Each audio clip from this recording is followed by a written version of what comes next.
Olá, amores! De volta com vocês para a nossa segunda aula do dia, que é de História, onde nós vamos falar do conteúdo dos sujeitos da história, que tem início na página 20. Então, nessa página diz o seguinte: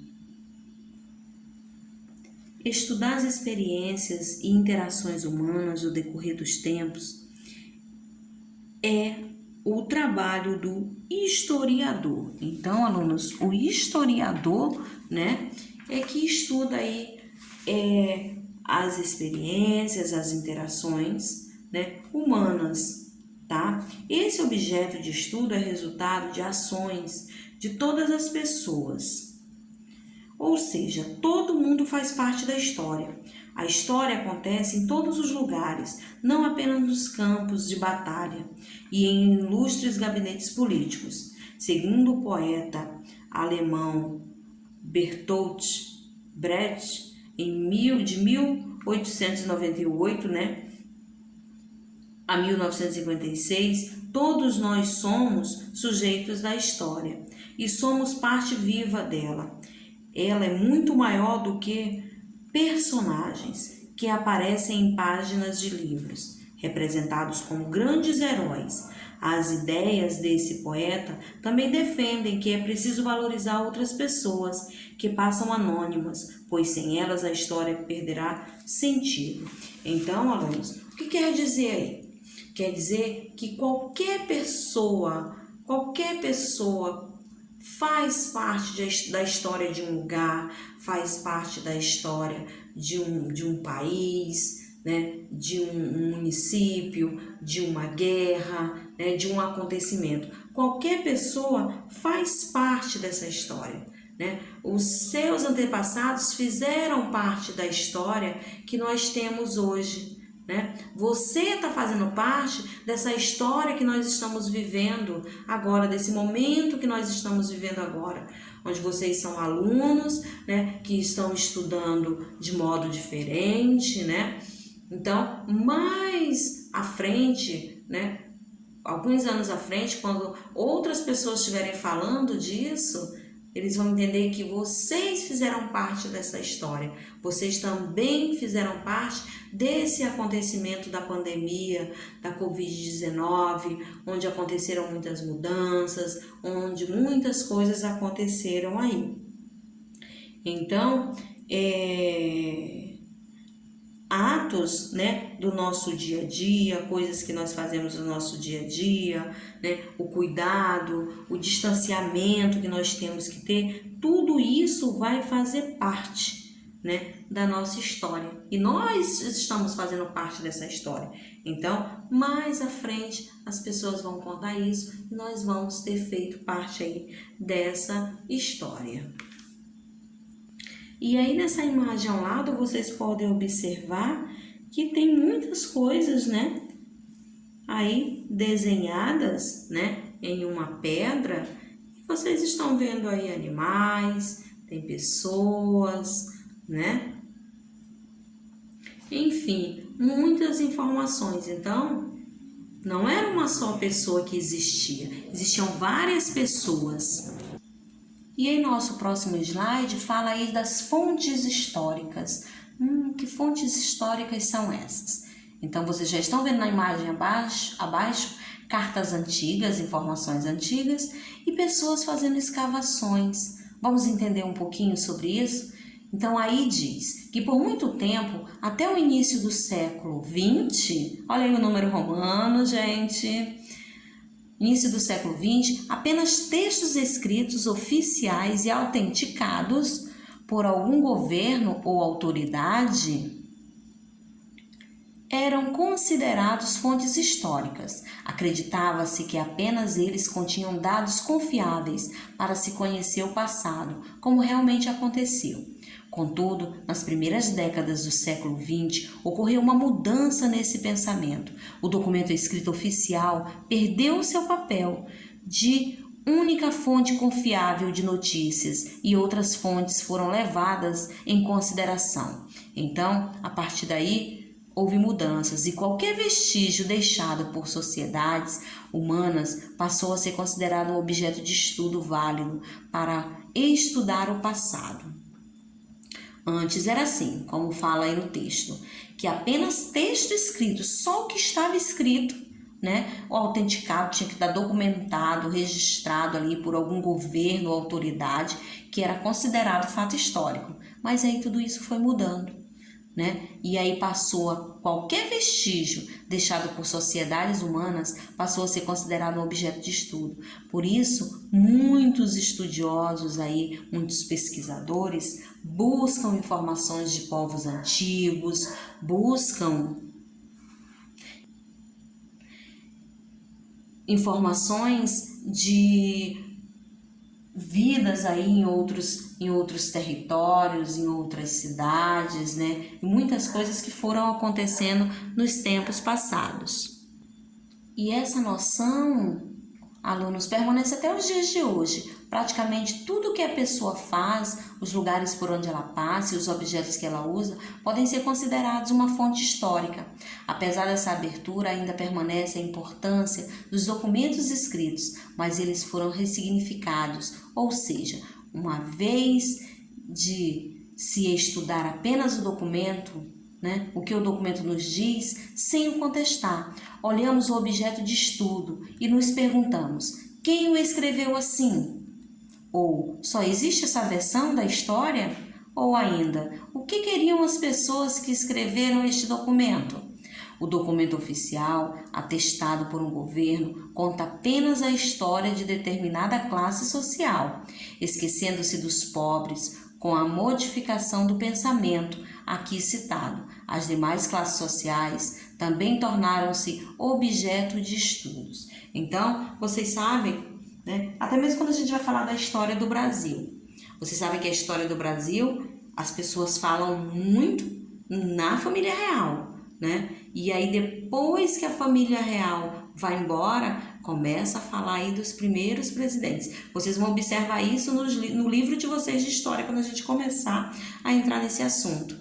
Então, e as outras pessoas? Será que só existia o reinado? E as outras pessoas não existiam? Os outros moradores? Então, vocês vão observar isso. E é isso, que veio para mudar, Os historiadores vieram para trazer essa mudança, para contar que outras pessoas também são importantes para a nossa história, foram importantes, fizeram parte da nossa história. E aí no livro de vocês, na página 22, que eu queria que vocês me acompanhassem agora, coloquei só umas imagens aí no slide, mas no livro de vocês tem bastante coisa importante, fiquem à vontade só para me ouvir e observar as imagens no slide, como para me acompanhar também na leitura, se vocês quiserem. Então diz assim, tipos de documentos históricos, Como dito antes, atualmente qualquer objeto pode ser usado para se estudar a história, de forma que esse estudo não está mais preso e monótono, limitado a apenas uma classe social. E, para facilitar a categorização dos objetos de estudo, os historiadores convencionaram 3 grandes categorias de documentos históricos. Então, que 3 grandes categorias são essas? Vamos lá? No livro de vocês fala que são os documentos escritos, que são livros, revistas, bilhetes, lendas, orações, inscrições, diversos objetos de registros escritos, grafados. Então, isso a gente chama de documentos escritos. Documentos não escritos, como mostra aí no slide, está aí, livros, documentos escritos, livros, cartas, Então, livros, cartas, jornais antigos, documentos escritos. Documentos não escritos. O que eu considero documentos não escritos? Esse é um tipo de fonte que corresponde a iconográficos, materiais orais, mais precisamente imagens, como desenhos, mapas, pinturas, esculturas, fotografias, cartazes de propaganda, medalhas, rótulos, músicas, filmes, documentários, enfim, qualquer objeto que possa ser estudado e não tenha a forma de uma fonte escrita. Então, alunos, coloquei esses dois aqui para vocês. Uma estátua de bronze, né? E essas outras informações aqui da parede. Então, são tipos de documentos não escritos, tá? Não escritos esses dois primeiros. Por último, eu tenho documentos arquitetônicos. O que vem a ser, tia Lidiane, documentos arquitetônicos? São construções, casas, prédios de apartamentos, né? Igrejas, cemitérios, estações de trens, pontes, qualquer construção que possa ser estudada para descobrir fatos sobre o passado. Então, eu chamo de documentos arquitetônicos, né? As igrejas, aquelas casas bem antigas, né? Os cemitérios, essas estações de trem bem antigas também. Então, são aí, né, documentos, né, que fazem parte, né, da nossa história, que contribuíram muito para a construção, né, de um lugar e de uma sociedade. Então, os tipos de documentos históricos, alunos, são documentos escritos, documentos não escritos e documentos arquitetônicos, que são classificados assim. Documentos arquitetônicos: igrejas, como vocês estão vendo, museus, cemitérios, estação de trem, pontes. Documentos escritos, professora: livros, revistas, né? Poesias, cartas antigas, tudo que são aí grafados, né? E os documentos não escritos, eu tenho aí estátuas, né? Esses desenhos feitos aí em pedras, né? Em madeiras também, esculpidos em pedras e em madeiras, tá? Então, são aí os três tipos de categorias de documentos históricos: os escritos, os não escritos e os arquitetônicos. E isso, alunos, é de tão importância, né? A importância de tudo isso é tão grande para a gente que até hoje, sim, nós usamos, né, esses documentos escritos como fontes históricas da mesma forma. O que aconteceu? Muitos documentos escritos, com a tecnologia que veio, né, a internet, muitas dessas coisas passaram para a internet, passaram para o computador. Mas antigamente, toda pesquisa que a gente queria fazer, nós usávamos os livros, nós usávamos atlas, mapas, né? Tudo isso, hoje em dia a gente acha mais aonde? Na internet, no nosso celular, no nosso computador, né? Mas antes, nós fazíamos pesquisas, eram feitas, a maioria das vezes, em livros, em enciclopédias, tá? E eles foram ressignificados. Em vez de se estudar apenas o que o documento nos diz, sem o que contestar, olhamos o objeto de estudo e nos perguntamos: quem escreveu? Né? Só existe uma história, né? E a gente fica se perguntando: que outra versão, né, existe para essa história? Será que a história do Brasil que eles contam, será que é só essa? Será que só existe essa ou será que existem outras? Então, função aí do historiador, né, estudar, fazer todas as suas pesquisas e contar de diversas maneiras aí uma história com objetos que ele encontrou, com estudos que ele fez. Ok, alunos? Então, essa aí, né, é a importância, né, de usarmos esses documentos escritos como fontes históricas, né, que estão aí guardadas em muitos lugares, em muitos museus, né, às vezes em igrejas também guardam aí muitas histórias, muitos fatos, muitos acontecimentos que estão todos registrados lá. Agora, amores, vamos para as atividades nas páginas 23, 24 e 25, que diz o seguinte: lá na 23, com suas palavras explique a frase: ninguém faz história sozinho. Então, você vai falar por que ninguém faz história sozinho, você vai dar a sua opinião, né? 2. Escreva o que é fonte histórica. Vai pesquisar lá o que é fonte histórica e vai dar a sua resposta. 3. Você vai observar cada uma das imagens e escrever o nome da fonte histórica.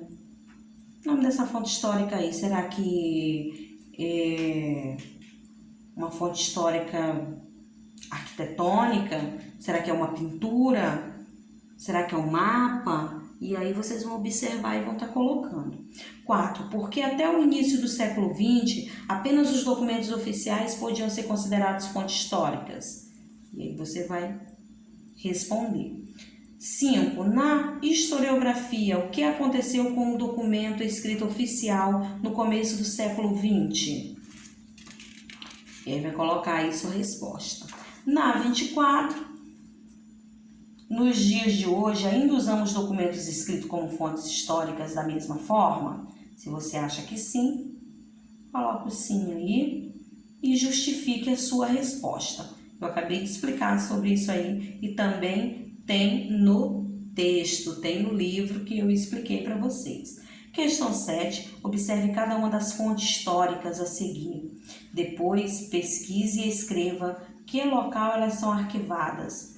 Você pode usar a internet, se você não souber, pode, claro. Só colocar lá, lugar onde guardamos mapas, bibliotecas, lá guardam o quê? Aí você já vai se ligar nas coisas, nos nomes, né? A terceira imagem, né? Você tá vendo aí que são quadros, são guardados onde? E aí você pode fazer sua pesquisa e algumas você já vai deduzir.